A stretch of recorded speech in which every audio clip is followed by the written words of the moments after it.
What is up, people of YouTube? We are coming at you from Indy. We are doing Power Tour 2025, and we're bringing out the Barn Rescue 53 Chevy. We have did no upgrades to this thing, 100% stock. All we did since that rescue is I went through the wheel bearings, put some brand new tires all the way around her, and cleaned out the factory gas tank, so we're running on the factory tank again. But our goal this trip, we're going to try to do all the stops, and we're going to see just how cheap a fella can do Power Tour with a bone stock rig. As far as I know, I haven't found anything. We just got here, but I haven't found anybody else running anything this old that's original. Stock 6-banger, stock 3-speed, everything stock about her. But we're going to see how cheap a guy can do it. And right now we're in it for $38 for our first tank of gas and $3 for a bag of ice, I think it was. So we're going to keep a tally. We're going to see what it actually cost. I hear so many people say, well, I can't afford to do that. Well, let's see what we can actually do. And like I said, we're going to hit every stop. We're going to go for all of them. Will this thing make it? Probably not, but we're going to try everything we can to make it happen. So stick around, be pretty good. We're going to start walking around Indy. Literally just pulled in the parking lot, but we're going to walk around and see what kind of cool stuff we could find.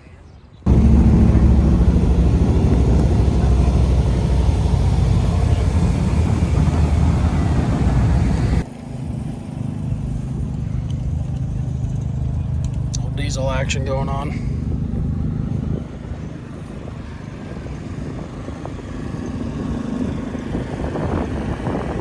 Got the soot down the side from the diesel. I like it.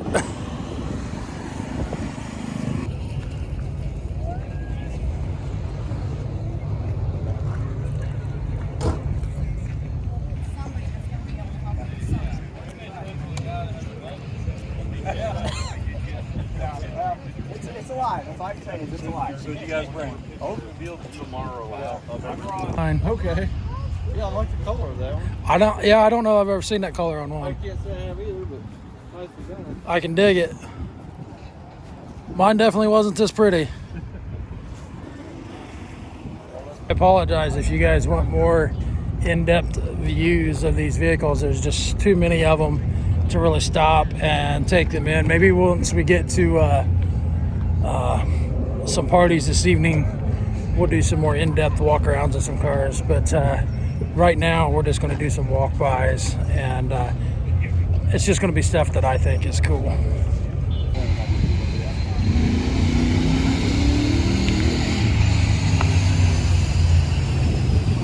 Dodge.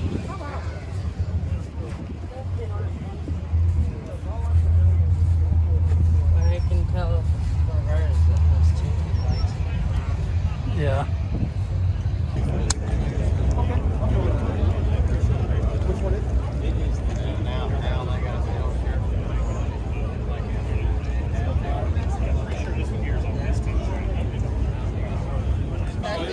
Said they took it out to the lab. They had it on display out there at Eastern Jeep Safari.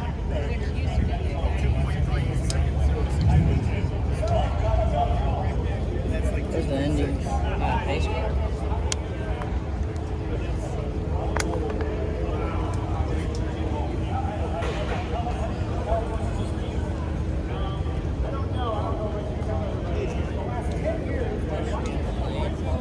Yeah, Steelers.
Factory AC truck.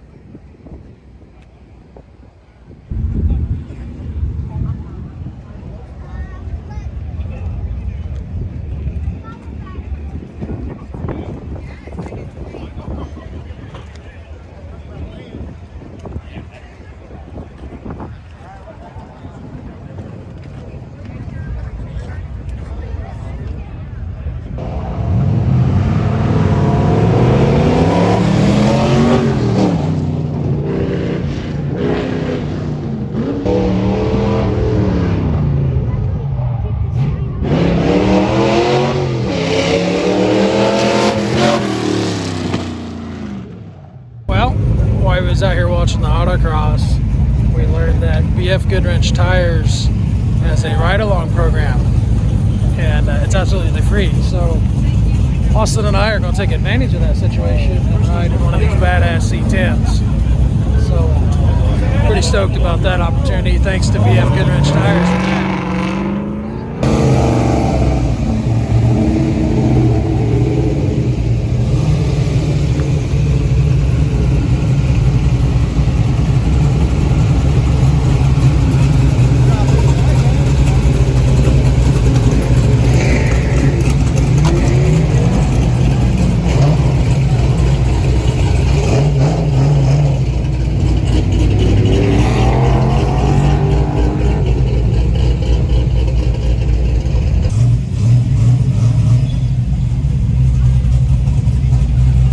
We just built a 65 twin turbo long bed. Oh, really? And I told my boy, I said, I want to.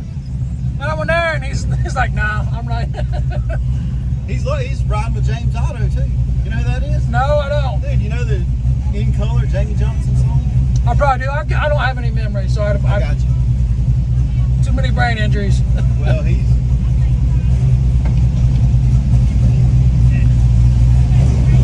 We'll look him up.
No, we drove a 53 Chevy 210. I got you. The truck we got, we built it for Cletus's burnout rivals here. Okay. And didn't get it going. We've had a bunch of tuning issues with it.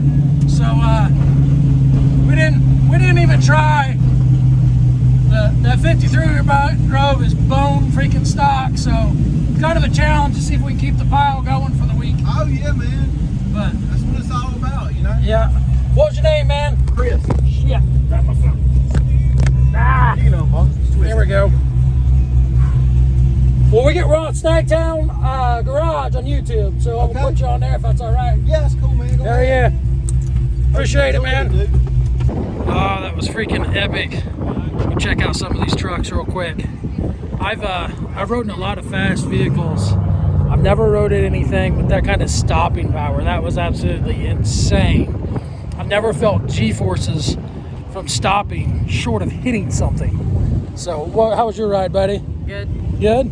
That's it? Just good? That was all right? Oh, let's check out some of these trucks.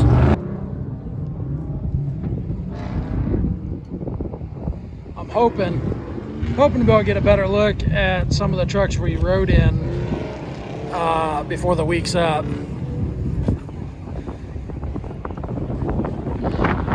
I know you guys can't see that, but there's an LS7 in there, I believe.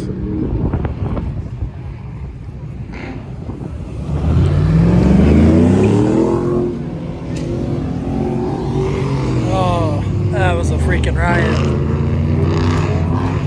This right here is one of my dream trucks. Same color and everything. One of my first trucks was a 69, but it was a long bed and definitely not this pretty.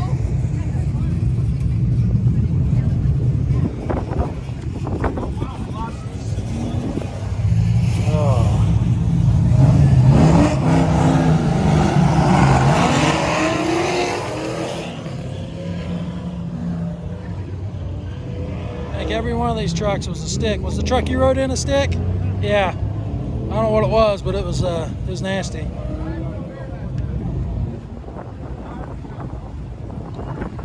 Nice. Well worth doing if you guys ever get the opportunity.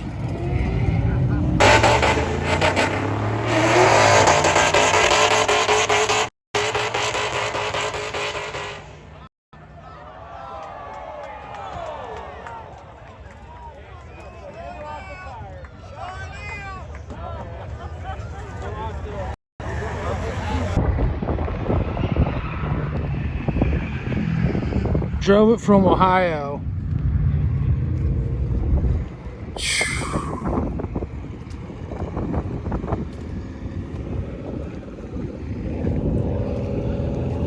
Was a pretty car. Yeah. Now it's pretty foobarred. Dang. It's fixable, but man, it knocked the rear end out this way. You was asking about that tire, Austin? Yeah. Maybe not, I don't know. She definitely needs to spend some time with the frame rack.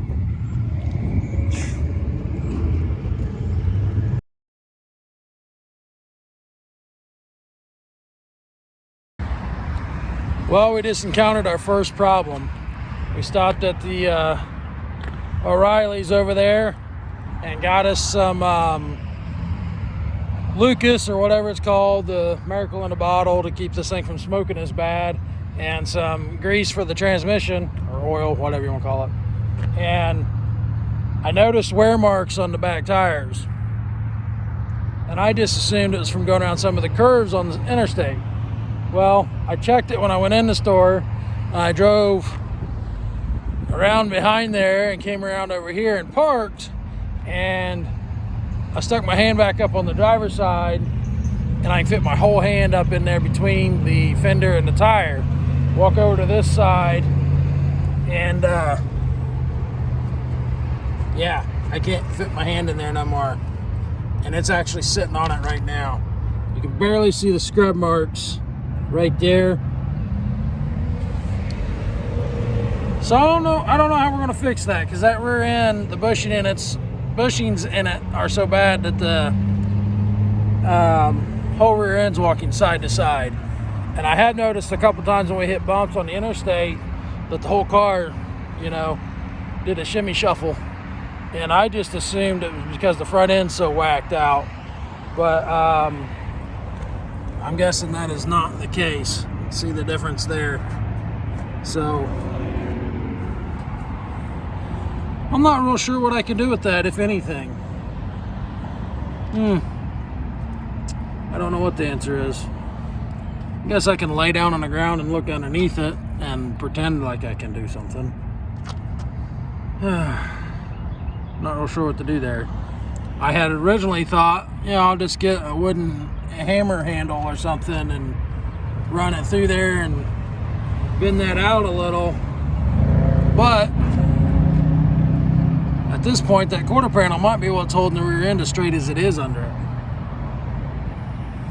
And it's interesting, when I put new tires on this, I just took the back off and went, or no, I took the front off and I went and put my new tires on it, put them on, and then went and got the back took the back two off, did one end at a time because they're not the same size. And when I did that, I realized that I had 8-inch rallies on this side and 7-inch rallies on the other side.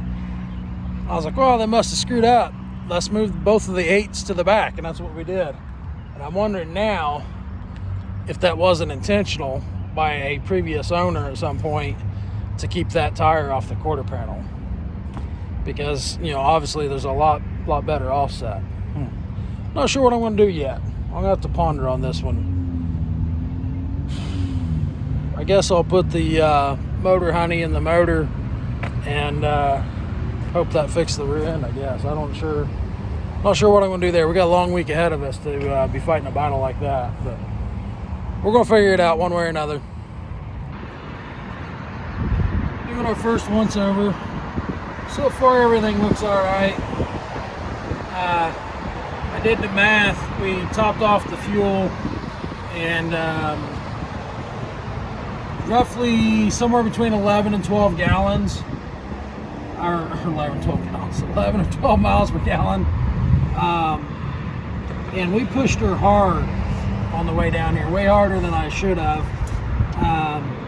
Trying to put this dipstick back in the hole. We ran up to almost 80 mile an hour. We might even actually hit 80 at one point. We did. And she used some oil. For sure. She's definitely burning it. So it doesn't like 80 mile an hour. And I don't like going 80 mile an hour in it because it's sketchy. Which is probably why it's smoking right now. But that's beside the point. We're going to stick our motor honey in there. We got to figure out how to get this these heater hoses pinched off. I don't really want to loop them.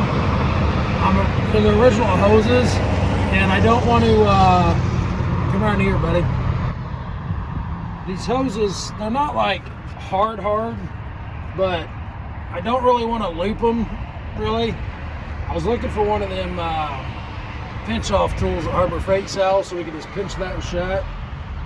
And they didn't have them in there. They had a plastic set of pliers, and I don't think they would hold up. Plus, they were $20-some. And we're doing this on a budget, if you haven't learned. So, I'm just challenging myself to do it as cheap as we possibly can and see what we can do. Everybody's uses finances as an excuse, and I think it's just that, it's an excuse. So I want to put some final numbers together for everybody.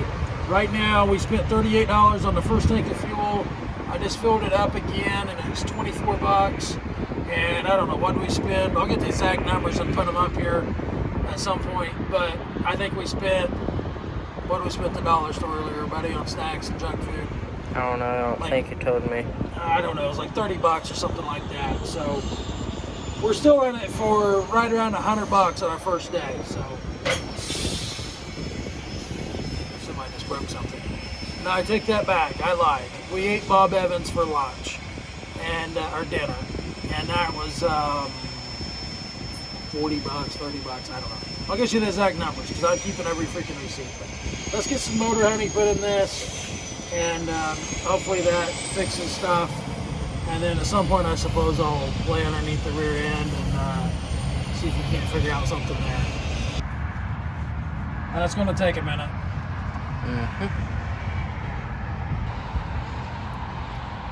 Yeah. With the quart of motor honey, I don't know if that was a quart, whatever that is, she's still a little low. I suppose it's possible not all that's made it to the bottom yet, but I don't see it hurting anything to be a little over full in our situation, so we're going to go ahead and top her off with a little Rotella 1540. It is definitely not going to hurt anything to be a little heavy on the fill side.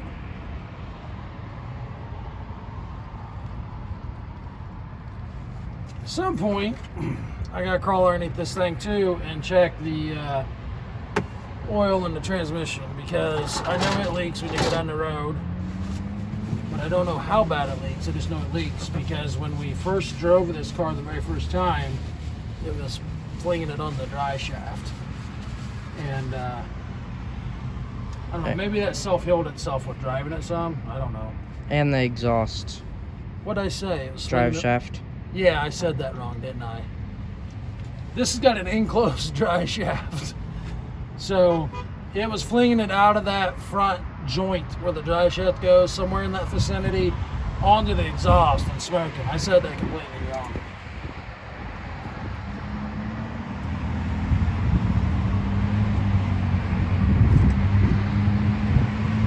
Oh yeah, that's way over full. That's perfect. Alright. For now, I'm just going to ignore the whole rear end situation until it starts getting into the tires. Because I don't know what I'm going to do about that. I don't have any. I guess I could get some heavier ratchet straps and make a track bar. I don't know how well that would work. As soon as it compresses, it's going to become loose again. I don't know what the answer is there. I'm not giving up that easy though. But for now, we're going to run it. And the only jack I've got is a little bottle jack, because my thoughts was jack it up and still do the hammer handle trick of rolling it through there. Use a baseball bat, but I don't think you'd ever get it in there to start with. But I have to think on that one to see whether I want to try to roll them quarter panels out just a little bit yet or not. I'd much rather do that than to have a blown brand new tire with the sidewall cut out of it. But I don't know. We'll see. Well, everything checked out good enough underneath the hood. We checked the fuel filter. It looked good. It actually, oddly enough, looked cleaner than what it did. Austin's putting the safety strap on the hood now because it only has the one latch. The actual latch doesn't work. So he's putting our safety strap in. And as you guys can tell, it's getting late. Well, the sun's going down. And we've been told that there's quite a bit of action going on, or there was last night anyway, up the road here at a group of hotels at a Sam's Club. So we're going to limp the car back down that way and see what kind of shenanigans we can't find.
That ain't a cop. That's a rent-a-cop. Do it anyway.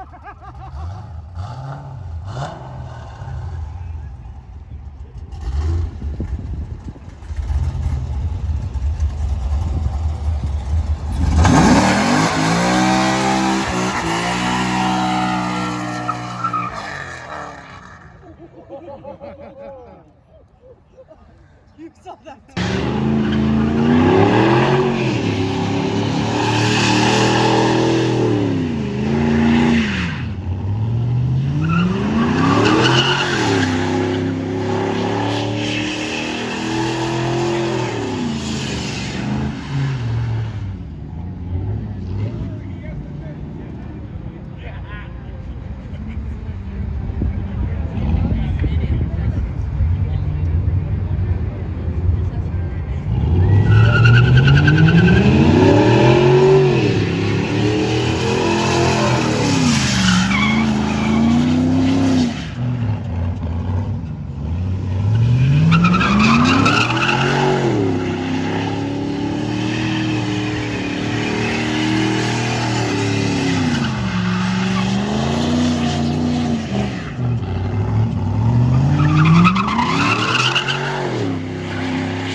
that's going to be the end of day one on Power Tour. We're going to go find a place to hide, and we're going to sleep in the car for the night. And like I said, we're doing this on a budget. Not because we have to, because I'm going to prove that you can do this stuff if you want to on a budget. And also, there's like 8 cop cars here still. So we collectively, the group here, called the cops on that idiot in that truck that continued to do burnouts. And the way it sounds and the rumors going around is that truck was not even his, and it was stolen. He said he stole it out of the Motel 6 parking lot. I don't know if any of that's true or not, but it got to the point to where he was going to end up hitting somebody or hitting somebody's car or whatever. So he tried to run, they got him, blah, blah, blah. So anyway, enough of that. Tomorrow, we're heading to Illinois. So I've got a plan. The car, forgot about that. With that rear end walking all around, I've got an idea, and it involves ratchet straps that a lot of you guys mentioned on our Facebook. We're going to go down, possibly hide out down by the Rural King up the road, and when they open up, I'm going to buy some ratchet straps, and I've got a plan that I think I can make work. So that'll be interesting. But we'll see you guys in the morning.